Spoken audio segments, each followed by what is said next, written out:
ሰላም ጤና ይስጥልን ውድ የቻናላችን ቤተሰቦች እንዴት ቆያችሁልን? ዛሬ የ19ኛ ሳምንት የእንግሊዝ ፕሪሚየር ሊግ በፌስቲቭ ፔሪየድ ጨዋታዎች መደረጋቸውን ይቀጥላሉ። በቅድሚያ የጨዋታ መርሃ ግብሮቹን እናስቀድምና ወደ ዝርዝር ጉዳዮቹ ምንገባ ይሆናል። በዕለተ ማክሰኞ ታህሳስ 21 2018 ምሽት 4:30 በተርፍ ሙር ስቴዲየም በርንሌ ከኒውካስትል 4:30 በተመሳሳይ ሰዓት ምሽት በስታንፎርድ ብሪጅ ቼልሲ ከበርንማውዝ ይጫወታሉ። 4:30 በተመሳሳይ ሰዓት ኖቲንጋም ፎረስት ከኤቨርተን ጋር በሲቲ ግራውንድ ስቴዲየም ሲጫወቱ፣ በለንደን ኦሎምፒክ ስቴዲየም ዌስትሃም ዩናይትድ ከብራይተን በተመሳሳይ 4:30 የሚደረግ ጨዋታ ነው። ምሽት 5:15 ላይ ሁለት ጨዋታዎች ይደረጋሉ። በዓለም ላይ በርካታ ደጋፊዎች ያላቸው ሁለቱ ክለቦች የሚያደርጉት ጨዋታ ይጠበቃል። 5:15 ላይ ምሽት በኤምሬት ስቴዲየም ለንደን ላይ አርሰናል ከአስቶን ቪላ ጋር ይጫወታሉ። የሳምንቱ ታላቅ ጨዋታ ነው። ምሽት 5:15 በተመሳሳይ ሰዓት በኦልትራፎርድ ስቴዲየም ማንቸስተር ዩናይትድ ከወልቭስ የሚያደርጉት ጨዋታ ይጠበቃል። ፕሪሚየር ሊጉ በዕለተ ሐሙስ በፌስቲቭ ፔሪየድ ጨዋታዎች ሲቀጥል ታህሳስ 23 ሐሙስ ዕለት 2018 በኢትዮጵያ አቆጣጠር ምሽት 2:30 ሊቨርፑል ከሊድስ ዩናይትድ የሚያደርጉት ጨዋታ በአንፊልድ ሮድ ይደረጋል። በተመሳሳይ 2:30 ክሪስታል ፓላስ በሰልኸርስት ፓርክ ስቴዲየም ከፉልሃም ጋር የሚያደርገው ጨዋታ አለ። 5 ሰዓት ላይ ብሬንትፎርድ ከቶተንሃም በጄክ ስቴዲየም የሚደረግ ጨዋታ ነው። በተመሳሳይ 5 ሰዓት ላይ በሰንደርላንድ ሜዳ ማንቸስተር ሲቲ ከሰንደርላንድ በስቴዲየም ኦፍ ላይት የሚያደርጉት ጨዋታ በእጅጉን ይጠበቃል። አሁን በዝርዝር የምንመለከተው የታላላቅ ክለቦችን ጨዋታ የጉዳት ሁኔታዎችን፣ የቅጣት ዝርዝሮችን በሚገባ እንመለከታለን። በቅድሚያ የምንዳስሰው የሳምንቱ ታላቅ ጨዋታ የሆነውን በኤምሬት ስቴዲየም አርሰናልና አስቶን ቪላን የሚያገናኘው ወሳኝ ጨዋታ ይሆናል። ላለፉት 3 ዓመታት በአርሰናል የዋንጫ ጉዞ ላይ ትልቅ እንቅፋት እየሆኑ የመጡት አስቶን ቪላና አሰልጣኝ ኡናይ ኤምሪ እንደሆኑ ይታወሳል። በዚህ የውድድር ዓመትም በባለፈው ከ3 ሳምንት በፊት በቪላ ፓርክ ላይ በነበረው ጨዋታ ቪላ ጨዋታውን ባለቀ ሰዓት ባስቆጠረው ጎል 2-1 በሆነ ውጤት እንዳሸነፈ ይታወሳል። አስቶን ቪላ ከባለፉት 11 ጨዋታዎች 11ዱንም የፕሪሚየር ሊግ ጨዋታዎች ያልተሸነፈ መሆኑ ይህን ጨዋታ ለመድፈኞቹ ትልቅ ፈተና ይሆናል።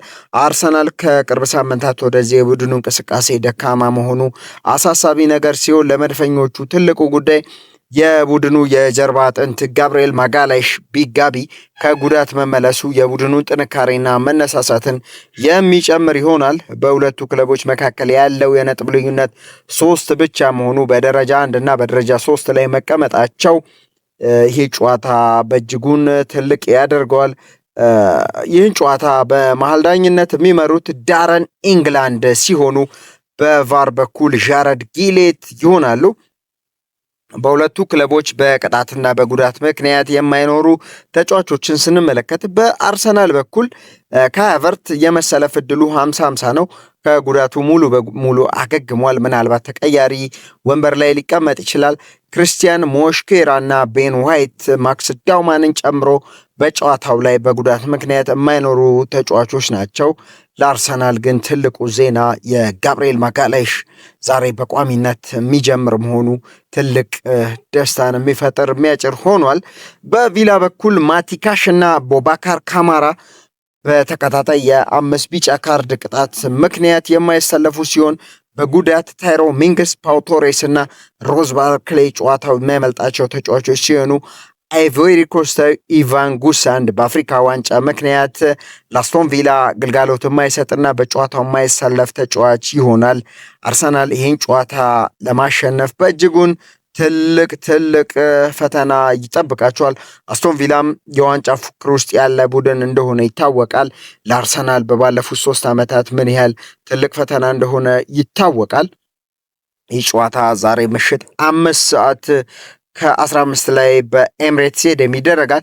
ሌላው በዛሬው ዕለት በተመሳሳይ 5:15 በኦልትራፎርድ ስቴዲየም ማንቸስተር ዩናይትድን ከወልቭስ የሚያገናኘው ጨዋታ ሲሆን በዚህ የውድድር ዓመት ምንም የፕሪምየር ሊግ ጨዋታዎችን ያላሸነፈው ወልቭስ 19ኛ ሳምንት ላይ መድረሱ ከሊጉ የመውረዱ ሁኔታ የሚቀር አይመስልም። ማንቸስተር ዩናይትዶች በርካታ ወሳኝ ተጫዋቾቻቸውን በጉዳትና በአፍሪካ ዋንጫ ምክንያት ያጣ ቢሆንም ባሳለፍነው አርብ ከኒውካስትል ጋር በነበረው ጨዋታ ማሸነፋቸው ለዚህ ጨዋታ ትልቁን የማሸነፍ ግምት ያገኙ ሲሆን አሰልጣኝ ሩበን አሞሪምና ቡድናቸው እንደዚህ ያሉ ጨዋታዎችን በሚገባ በማሸነፍ ከራቁበት የአውሮፓ መድረክ ለመመለስ ይረዳቸዋል። ይህን ጨዋታ በመሃል ዳኝነት የሚመሩት ቶማስ ፕራማል ሲሆኑ በቫር ዳኝነቱ ጆን ብሩክስ ይሆናሉ። በማንቸስተር ዩናይትድ በኩል በጉዳትና በአፍሪካ ዋንጫው ምክንያት የማይኖሩ ተጫዋቾችን ስንመለከት ብሩኖ ፈርናንዴሽ እና ማቲያስ ዳሊት እንደማይሰለፉ የተረጋገጠ ሲሆን ሃሪ ማጓየር እና ኮቢ ሜኖ ቀለል ያለ ልምምድ መስራታቸው አጠራጣሪ ሁኔታ ውስጥ ያሉ ተጫዋቾች ናቸው። ምናልባት በተቀያሪ ወንበር ላይ ሊቀመጡ ይችላሉ። በአፍሪካ ዋንጫ ምክንያት 3 ወሳኝ ተጫዋቾቹን አጥቷል። ብሪያን እምቦሞ፣ አማድ ዲያሎ እና ኑሴር ማዝራዊ በአፍሪካ ዋንጫ ምክንያት ለማንቸስተር ዩናይትድ ግልጋሎት እየሰጡ ያልሆኑ ተጫዋቾች ናቸው። ሌላው በዕለተ ማክሰኞ ምሽት 4:30 በለንደን ስታንፎርድ ብሪጅ በርንመዝን የሚያስተናግድበት ጨዋታ ቼልሲ በሜዳው በርንመዝን ያስተናግዳል። ጨዋታው ሲሆን አሰልጣኝ ኢንዞ ማሬስካ ቡድናቸው ከቅርብ ሳምንታት ወደዚህ በርካታ ነጥቦችን እየጣለ በመምጣቱ ከወዲሁ ከዋንጫ ፉክሩ እየራቀ ይገኛል። ከመሪው አርሰናል ጋር ያለው ነጥብ ልዩነት በ18 ሳምንት እንኳን 13 ነጥብ ርቀት ላይ መገኘቱ ትልቅ ክፍተት እየፈጠረ ነው። ይህ በእንዲህ እንዳለ የአንዶኒ ኢራዮላው በርንማውዝ እንዳለፉት ዓመታት በልዩ ብቃቱ ላይ ባይሆንም ለትልልቆቹ ክለቦች ቀላል የሚባል ተጋጣሚ እንዳልሆነ ይታወቃል። ቼልሲ እንግዲህ አሁን ነጥቡ 29 ላይ ነው ያለው። ይህን ጨዋታ በመሃል ዳኝነቱ ሳሙኤል ባሮት፣ በቫር በኩል ክሬግ ፓውሰን ይመሩታል። በቼልሲ በኩል በጉዳት ምክንያት የማይኖሩ ተጫዋቾች ዳሬ ኡሱጉ፣ ሮሚ ላቪያ እና ላይቬ ኮልዊል ጨዋታው ያመልጣቸዋል። ለቼልሲ ይህን ጨዋታ ማሸነፍ በእጅጉን መረጋጋትን ይሰጣቸዋል። የአውሮፓ መድረክን ቦታ ለማግኘት እንደዚህ አይነት ነጥቦችን ማግኘት ይጠበቅባቸዋል። የፌስቲቭ ፔሬድ ጨዋታ ነገ ሮብን ታህሳስ 22ን ያርፍና ሐሙስ ታህሳስ 23 ምሽቱ 2:30 በሚደረግ ጨዋታ ጅማሮውን ያደርጋል።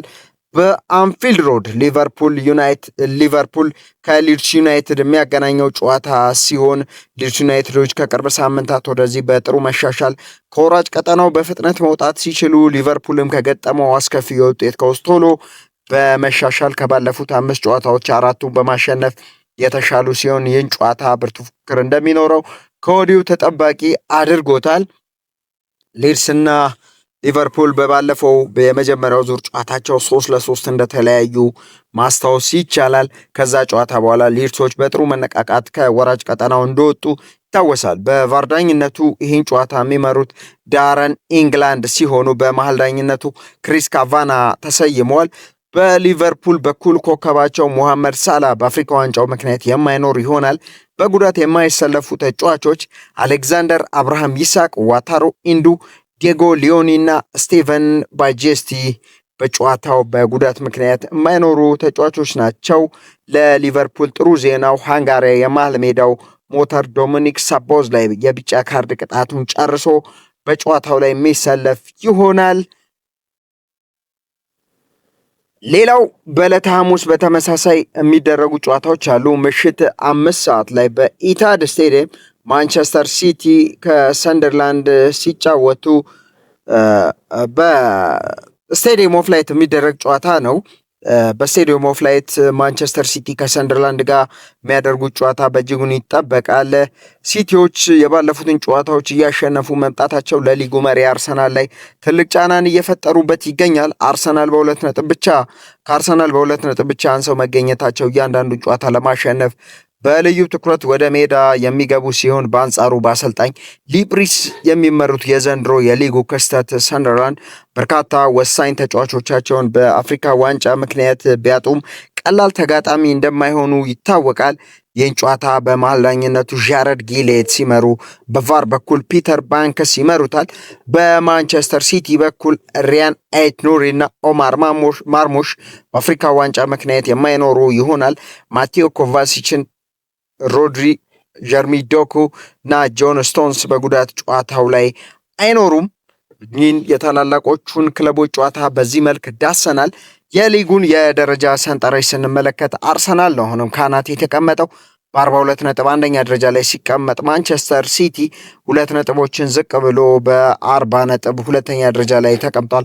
አስቶን ቪላ በ39 ነጥብ ሶስተኛ ደረጃ ላይ ሲቀመጥ፣ ሊቨርፑል በ32 ነጥብ አራተኛ ደረጃ ላይ ሲቀመጥ፣ ቼልሲ በ29 ነጥብ አምስተኛ ደረጃ ላይ፣ ማንቸስተር ዩናይትድ በተመሳሳይ 29 ነጥብ በግብ ክፍያ ተበልጦ ስድስተኛ ደረጃ ላይ ተቀምጧል። ዌስትሃም ዩናይትድ በወራጅ ቀጠናው ላይ በ13 ነጥብ ሲቀመጥ 18ኛ ደረጃ ላይ በ13 ነጥብ ተቀምጧል። በርንሌ ነው 19ኛ ደረጃ ላይ የሚገኘው በ12 ነጥብ። ወልቭስ ነው በዚህ ውድድር ዓመት ምንም ጨዋታዎችን ማሸነፍ ያልቻለው ወልቭስ በ2 ነጥብ ወራጅ ቀጠና ላይ ያሉ ክለቦች ናቸው። የከፍተኛ ግብ አስቆጣሪዎችን ስንመለከት ኤርሊንግ ብሮት ሆላንድ ከማንቸስተር ሲቲ በ19 ጎሎች ሲመራ፣ ኢጎር ቲያጎ በ11 ጎሎች ይከተላል። አንቶን ሰመኒዮ በ9 ጎሎች ሶስተኛ ደረጃ ላይ የተቀመጠ ሲሆን ሁጎ ኢኪቲኬ እና ዶሚኒክ ካልቨርት ሊዩን በ8 ጎሎች ተከታትለው ይገኛሉ። የዛሬ መረጃዎቻችን እዚህ ጋር እያበቃን፣ ለምትወዷቸውና ለምትደግፏቸው ክለቦች መልካም ውጤትን እየተመኘን በሰላም በጤና ቆዩልን። ዋዛ የስፖርቱ መዓዛ